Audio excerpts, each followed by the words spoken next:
tokrat pa eno majčkeno drugačno razmišljanje na glas in sicer o 3 denarnih blokadah.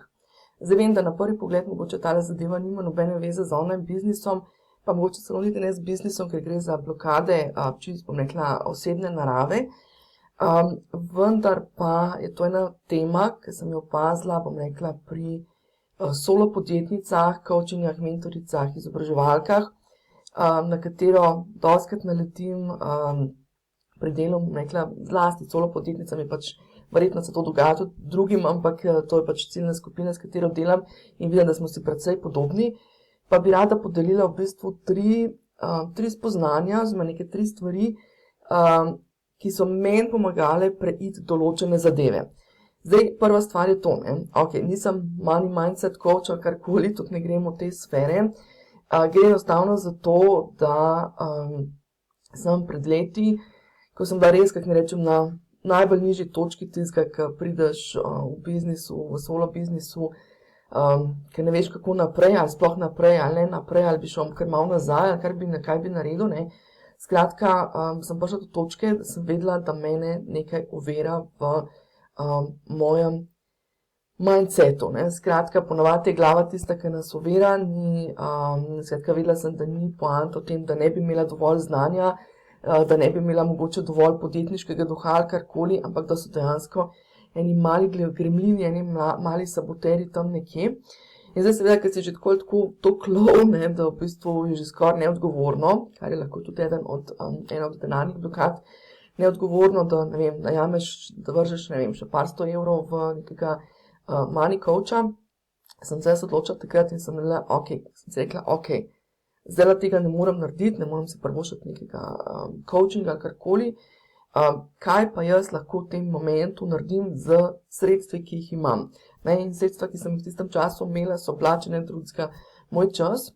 In sem se spomnila, sem rekla, ok, 2 leti, ravno 2 leti pred tem sem brala knjigo Milijonarjev Harva Ekerja. Zdaj, to je ameriški avtor, knjiga mislim, da je nastala ravno v tistem obdobju, kot promocija, ko je on imel 3-dnevni seminar, oziroma neko 3-dnevno intenzivno delavnico v Sloveniji. Načeloma v tem avtorju lahko najdete marsikaj, načeloma jaz sem tudi gledala neke njegove webinarje, pa me niso toliko potegnili, ampak tale njegova knjigica me je pa kar potegnila, ker je namreč luštno razdeljena na, zdaj pa ne vem točno, je že kar nekaj časa nazaj, sposodila sem se jo takrat iz knjižnice, mogoče so jo kje med kakšnimi rabljenimi knjigami celo kupi, mislim, da se nove niti ne da dobiti, no, ne me držati za besedo.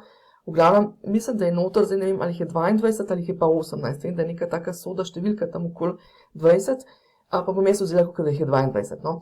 Mislim, da je noter 22 poglavij in ta poglavja ustrezajo, v bistvu vsako poglavje je ena denarna blokada oziroma neko področje, ki nas nekako, bom rekla, obvladuje, ne.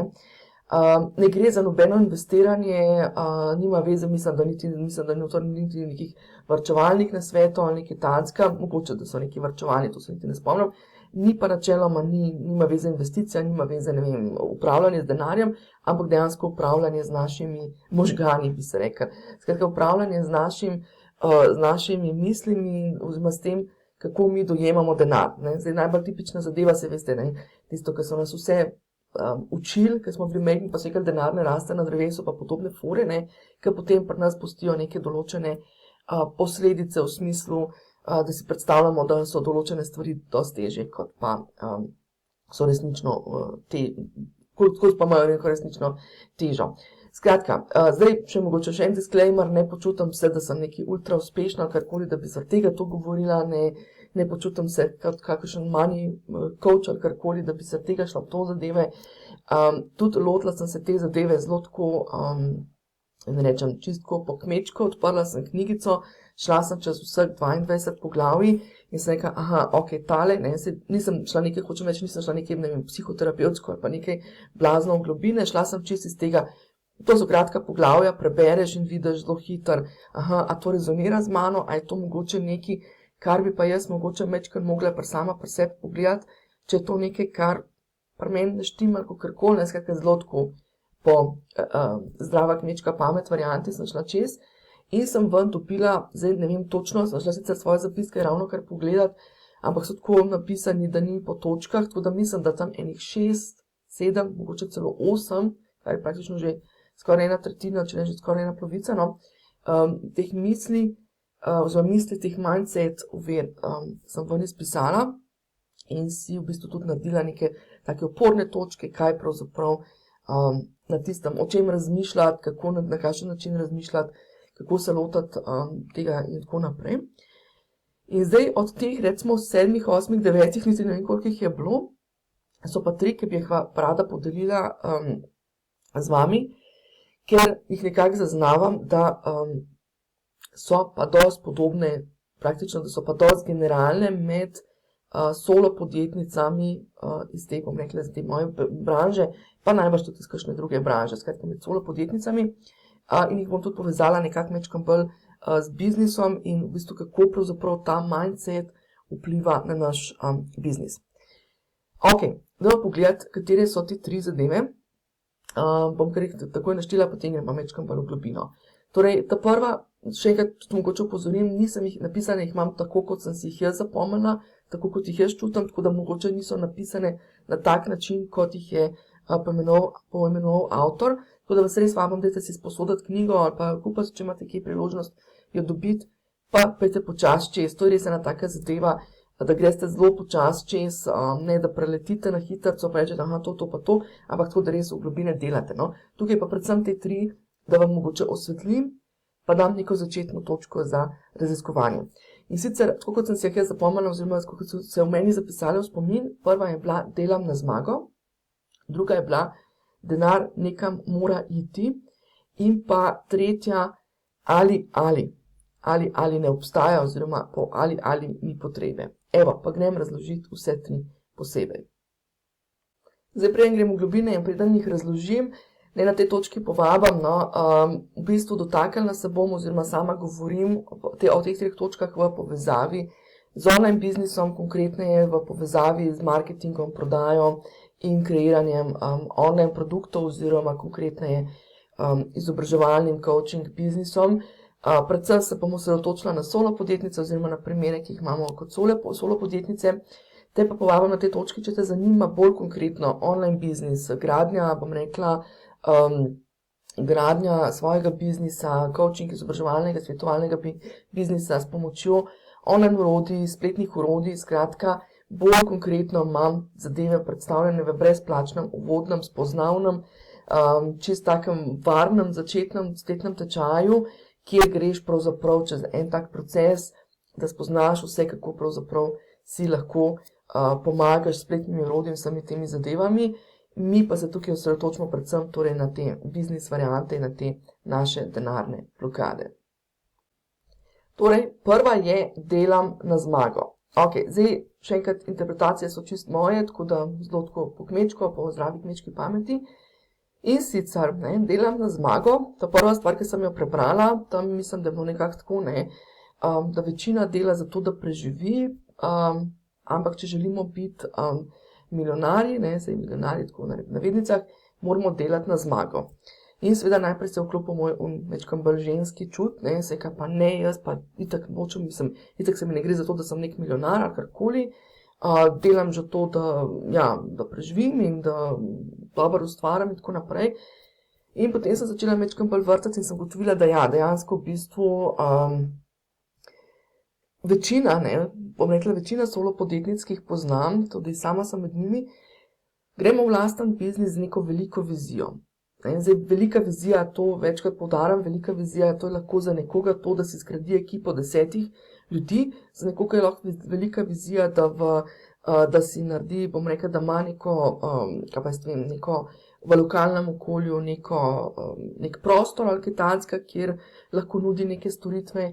Za nekoga je velika vizija to, da ima, ne vem, da gre mednarodno delati, za nekoga je lahko velika vizija, pa tudi samo to, da uspe v 3-4 urah na dan zaslužiti toliko, kar bi zaslužil sicer v službi mogoče v polnem delovniku ali karkoli. Skratka, naše vizije so različne in različno velike. Je pa tisto, kar včasih opazim in sem tudi pri sebi opazila, štartamo z neko veliko vizijo. karkoli že ta velika vizija za nas predstavlja. Potem pa s časom mečkan ta želja zamera, ne, mečkan mogoče nas okolje malo dol potlač, mečkan vidimo, da stvari ne grejo v biznisu, glih tako, v tem solo biznisu, glih tako, kot smo si zamislili. Mečkan nas še ekonomija malo dol potolče, pa tako naprej, ne. Skratka, počasi začnemo, sploh ženske imamo dostikrat to tendenco, počasi začnemo mečkan zamerati, v smislu, da začnemo te naše želje potlačevati, pa rečemo, ne, sej, sej, pa je dovolj, da sam zaslužim, ne vem, 1000 ali pa 1500 evrov, pa je dovolj samo to, da se malo pokrijem, to, da pokrijem stroške, pa da pokrijem, ne vem, svoj kredit, pa da imam za parkrat v trgovino, ali kaj tacka, ne. Skratka, malo pozabimo na to. Zdaj pa, kje jaz vidim tole zadevo, kaj se pol dostikrat tukaj zgodi, če si z biznis vidika, je to, da tudi računamo majčkeno bolj skromno. Pa bom zelo konkretna, sama sem bila v enem obdobju, oziroma bom tako zdaj obrnila okoli, mogoče takrat gledamo na tisti moment, pa rečemo, vse v tem momentu je pa dovolj, če zaslužim samo toliko pa toliko, da se pokrijem. To sem tolikrat slišala od podjetnic, od solo podjetnic, rečejo, saj rabim samo vsaj toliko, da se pokrijem, prispevke, pa da pokrijem, ne vem, tiste stroške osnovne, ki jih imam, pa če smo dosti skromni, to v bistvu resnici ni toliko zelo veliko lahko, ne, ampak, ne, kje rata težava, če mi ne gledamo na prihodnji zaslužek, če mi gledamo iz tega statusa, da se pokrijem danes, kje rata velika ovira, je to, da marsikatera podjetnica v Sloveniji začne na nizkih prispevkih. Bodisi bom zelo konkretna, bom pri sebi povedala. Ko sem sama začela, prvič je bilo to 7-8 let nazaj, ko so bili tako prispevki po moje pol nižji, kot so zdaj. Potem sem imela polovično starševstvo, potem še, ker sem bila prvič polni SP, sem imela še tiste polovične prispevke od SPIZ-a, tistih ta večjih prispevkov, ne, in je na koncu to bil moj strošek, ne vem, mogoče 130 evrov, 2 leti sem imela tam, ne vem, 130 do 150 evrov prispevkov. Seveda, pol imaš tudi mogoče kakšne prihranke, pa tako naprej, pa se te stvari ne zdijo toliko vse drago. Veliko podjetnic ima razne situacije, ko delate, bom rekla, na razne zavode, na razne popoldanske SP-je in tako naprej, in tam so res stroški nizki, ne. In če mi ne delamo na zmago, če mi ne uresničujemo, če mi ne razmišljamo v tem kontekstu, kaj bo čez 1 leto, kaj bo čez 2 leti, ne, potem so naši zaslužki iz tega vidika, kjer smo zdaj. Ne. Potem tudi, ko gremo računati, ne, bom enkrat posebej posnela video o tem, kako si sama zračunam, koliko je moja ura pravzaprav dejansko vredna, ne, in jaz sama sem prišla do neke meje, pod katero jaz pravzaprav ne smem dati, bom rekla, ponudbe, ne. Skratka, če ne sem v bistvu bolj v minusu, kakor pa v plusu. Skratka, in nižji, ko je ta znesek, s katerega štartamo, nižja bo tudi naša ta urna postavka, če si gremo preračunati na eno tako zadevo. In seveda s takim zneskom mi nikoli ne bomo prilezali do tistega zneska, ki si ga mi dejansko želimo, oziroma ki je naš ciljni znesek. Koliko punc je tukaj bilo, ki so rekli, pa sam še 1 leto bom, ne vem, popoldanc, pa bom pa šla, ne vem, v polno zaposlitev, pa službo pustila, pa tako naprej. Pa ne gre. Zdaj, da se razumemo, ne nagovarjam k temu, da kdorkoli pusti službo ali karkoli, govorim o tem, da če ne gremo na to, delam na zmago, zdaj ta zmaga, torej, da delamo na to varianto, da pogledamo, kaj je naša vizija in kaj je tisti naš zaslužek, ciljni zaslužek, vsaj mogoče za 1 leto ali pa 2 naprej, ki si ga res želim doseči. In mimogrede, ko sem si jaz to v glavi poštimala, pa ne samo v glavi, dejansko sem si potem na papir napisala, kakšen je ciljni zaslužek, ki bi ga rada imela, in na podlagi vsega tega, ne, v roku 1,5 leta po tistem, ko sem res prešaltala na te zadeve in res začela na tem delati, so se stvari začele premikati, ne. Skratka, delam na zmago je v bistvu tista varianta, ki je mogoče obratna od tega, kjer smo zdaj, pa rečemo, sej toliko kot imam, sej vsaj toliko, da toliko zaslužim, dajmo si zastaviti majčkeno višje cilje. Saj vemo, una varianta, če sežemo po luni, ali kako je že, ne, ali če bomo segali po zvezdah, se bomo dotaknili saj lune, ali kako je že, ne, sorry, ne vem, kaj je bližje. Skratka, ne pomeni to, da je zdaj ratamo nekak, ne vem, plazov neki grebatorski, karkoli, ampak gre za čisto, bom rekla, tisto varianto, da smo mečkan bolj biznis usmerjene, pa si napišemo na papir, ok, to želim doseči, to je moj ciljni znesek, in tudi iz tega ven se potem lažje tudi zračunamo, kaj to za nas pravzaprav v resnici pomeni, ne. Pred koliko ljudi se moramo mi postaviti, koliko ljudi nas mora videti, koliko ljudi moramo dobiti v svojo e-mail bazo, koliko ljudi, skratka, vse to potem potegne za sabo tudi to, da mi v resnici začnemo mečkan bolj gledati te zadeve malo bolj iz biznis vidika in potem pride do tiste variante, ki večkrat rečem, ne, tisti citat, ki ga večkrat omenjam, ne, če nimamo začrtane poti do profitabilnosti, potem imamo hobi, ne. In tukaj je v bistvu pravzaprav ta prvi korak, ko si rečemo, ok, delam na zmago v smislu želim doseči toliko pa toliko ljudi, ali pa toliko knjig prodati, ali pa toliko tečajev prodati, ali pa toliko ne vem česa, pridemo do tega, da v bistvu začnemo takoj avtomatsko zadeve gledati mečkano bolj iz biznis vidika. Druga je pa, denar nekam mora iti. Prosim lepo, ker sem jaz to dojela, zakaj gre, je bilo to zame tako razsvetljenje. Avtor je tam v knjigi dal prispodobo, kako je ležal neko noč v šotoru in se je ulilo in v bistvu je on naredil, oziroma ne vem zdaj, ali je on naredil, ali se je samo od sebe naredil v šotorskem platnu.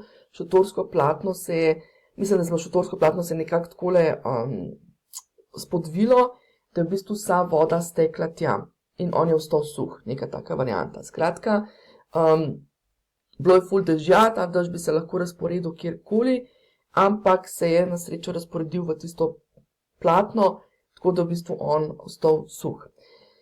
In zdaj nauk te zgodbe, ne, je bil, da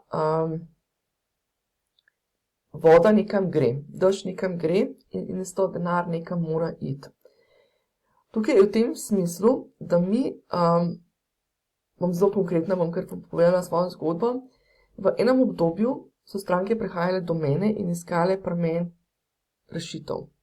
Pa sem jih ali pošiljala drugam, ker sem se zdela sama sebi ne dovolj sposobna, v smislu, pa danes ne počnem čisto nič drugače kot takrat, ampak danes, ko to počnem samo z zavestjo, pa se mi stranke zahvalijo. Takrat je bila pa moj imposter sindrom, ki se je rekel, ne, pa jaz tega ne znam, pa jaz tega ne morem, ker sem skozi pričakovala, ne, to je tudi ena od tistih stvari, ne, tako imenovan knowledge curse, to se pravi prekletstvo znanja, ker mi, ko imamo neko znanje, ga imamo na toliko visokem nivoju, da včasih ga ne znamo dovolj, ne dovolj preprosto naprej povedati, ampak da se nam zdi, da tisti, ki za nami prihajajo, oziroma tisti, ki do nas prihajajo, da v bistvu vse to že vejo. Dostikrat bi bila ta varianta, ne. Prvič se mi je to zdel, druga varianta je bila pa to, ne, večkrat sem se skrivala, pa jaz ne vem, če sem ok za to, pa jaz ne vem, če lahko sploh pomagam, nisem niti probala, ne, ali pa sem probala z eno stranko, pa mogoče sva nekaj napol naredile, pa sem opustila zadevo in tako naprej, ne. Ironija je potem, da stranke so na trgu bile. Samo mene takrat ni bilo slišati in videti na trgu, tako da so ljudje šli tja, kjer so slišali pa videli, ne. Dostikrat se mi jezimo pa rečemo, ima pa ful večji budget za marketing, ali pa daje ful oglasov, pa je ful bolj viden, pa slišan, pa ga vsi bolj opazijo, ali pa tale se pa ful ven meče, ne, ali pa je ful ima agresiven marketing, skozi se pojavlja nekje in gor dol, ne, pa ne gre za to, ne. Jaz danes vidim, jaz grem te stvari povedati zato, ker si jih želim povedati, ker želim dati to ven iz sebe, ker je meni to, bom rekla, nekaj, ker je meni medij, internet medij, da izrazim tisto, s čimer lahko pomagam drugim, ne. In tukaj je samo ta varianta, ne, ko se mi skrivamo, ko se mi pomanjšujemo, ko se mi dajemo tam v ene luknje, dež pada in ta dež nekam gre, ne. Ko danes pogledam, stranke so takrat bile. Najbrž so me mogoče iskale, mogoče me niso iskale, zdaj mislim v tem smislu, ne. Ampak takrat so najdle rešitev tam, pri tistem, ki je bil takrat najbolj prisoten na trgu. Pri tistem, ki je bil takrat, ki je govoril o teh stvarih. Ne. Jaz, če nisem govorila o teh stvarih, ne morejo ljudje prideti pa vedeti, da se jaz s tem ukvarjam. Ne. Ljudje so šele pol, ko sem videla, ko sem jaz počasi začela se spet odpirati, govoriti o stvarih, za katere verjamem, v katerih delam, na področju katerih delam, sem potem videla, ko so ljudje prišli do mene, oziroma če sem čisto iskrena, ljudje so pol prihajali do mene zaradi ene druge stvari, me hkrati vprašali za tisto, kar sem mnogo bolj celostno ponudila, in sem začela ugotavljati, da ljudje pravzaprav to iščejo, in da so pač iskali pri nekomu drugemu, niso mogoče dobili čisto na tak način, so zdaj prišli do mene. Skratka, dež nekam mora iti. Ljudje vedno so in iščejo neke rešitve, mi pa, če se takrat spravimo v eno luknjo, če nas takrat ni slišati in videti na trgu, ne bojo prišli do nas. Jasno je, da bojo šli do tistih, ki so takrat glasni, pa ne mislim, da je glasni v slabem pomenu, ampak ki so takrat prisotni, ki takrat dajo vedeti, da so na voljo in na razpolago. Ne? Tako da, dajte tukaj razmišljati, če je mogoče naš kakšen imposter sindrom, ta manjvrednostni kompleks in razni, gremlini, ki nam hodijo po glavi, če nas pravzaprav ne tlačijo v tisto luknjo, če niso krivi za to, da se mi majčkeno bolj skrivamo, namesto da bi pokazali te naše darove, naše talente in se izrazili in na ta način pritegnili dež k sebi. Ne? Skratka, dež nekam mora iti, če ne bo šel k vam, ker vas ni, ker tam ni luknje, kamor bi lahko stekel, bo šel tja, kjer je luknja, v katero lahko steče. In pa še tretja, money blokada oziroma denarna blokada, ki sem nekako zaznala, da je tudi ena taka kulska, ki se kar povsod rada uštuli v našem online biznisu, je pa ali. Zdaj, ali je v tem smislu, da vedno se odločamo, a bo to ali bo to. Ne? Že prva ali blokada, ki jo dostikrat vidim pri podjetnicah, ki delajo v tej branži izobraževanja, coachinga, mentorstva, je to, da začnejo, ali bom jaz delala to samo online, ali bom delala on-site, to se pravi v klasični obliki. Ne? Že tukaj se postavimo takoj eno omejitev, zdaj pa, a moram biti jaz zdaj sam online, pa bom samo online programe delala, ali pa samo klasične. Ne? Dajmo že tukaj se odpreti, zakaj ne oboje, ne? Če vas vleče, mene osebno ne vleče, da bi delala klasične, sem čist ok za online, ne? Pač da delam nadaljavo. Če bi me v nekem momentu povleklo, da grem delati on-site, ok, grem, ne? Skratka, ne rabimo se omejevati ali. Ali je tudi ta varianta, sploh pri ženskah, solopodjetnicah, in ta je bila moja ful velika, je bila ta, da ali bom jaz napolnil, ali bom jaz delala biznis, pa dobro služila, ali bom pa imela majhne otroke, pa se z njimi ful ukvarjala. Ne? In pa sem v eni točki ugotovila, enkrat sem dala en razpis ven, pač eno ponudbo za mentorstvo, in se mi je prijavilo 5 žensk, 6 celo v enem mesecu, s katerimi torej sem imela po praktično, 3 termine na teden, skratka, to je bilo, 15 terminov v enem mesecu, 6x3, skoraj 20 terminov v enem mesecu, ne. Jaz nikoli takrat, če nisem imela toliko terminov pokritih, oziroma pač v zadju sem imela eno slabo izkušnjo, ko sem dejansko jih imela in me je skurala, tako da takrat sem imela glih priložnost, da sem se z eno coachinjo usedla, pa sem me malo pocoachala, pa sva majčkeno razrahljale te omejitve v zvezi s tisto zadevo. Ampak veste, kaj se je na koncu zgodilo, ne? Nič. Jaz sem lepo čisto normalno speljala tistih, 18-20 terminov, ni trpel, moj družinski življenje, ni trpelo moje, privat življenje ali karkoli, pa še denar sem zaslužila, ne? Skratka, to je meni ta prvo spoznanje takrat, da ali, ja, lahko pa imam vse, lahko pa imam eno in drugo. To je predvsem v tem smislu, ne, bo preveč strank, pa premalo časa z nami, ali pa bom to, pa ne bom unga.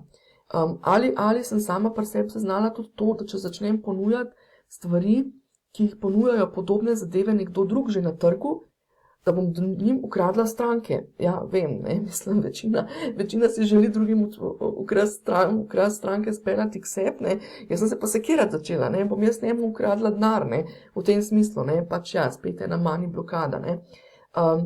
Pa sem pa začela ugotavljati, da v bistvu te stranke, ki tako kupujejo v tem svetu, kupijo najprej tam, pa pridejo potem naslednje leto na izobraževanje k nekomu drugemu, ali pa so celo v 2 članstvih naenkrat in tako naprej. Ne? Skratka, noben mu ne krade, ni ali, ne? Da bojo ali bojo tam, ali bojo tukaj, ne? In bom jaz zdaj kogarkoli ukradla, ampak je ali sploh ne obstaja. No? Tako da dajte razmisliti mogoče, če pri kateri stvari se mogoče omejujete, da si govorite, da ali bom to, ali bom pa to. Ne? To se pravi, ne morem imeti obojega.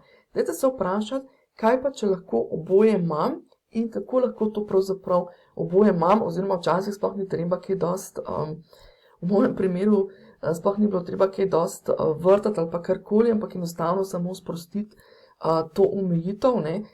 Tudi trenutno recimo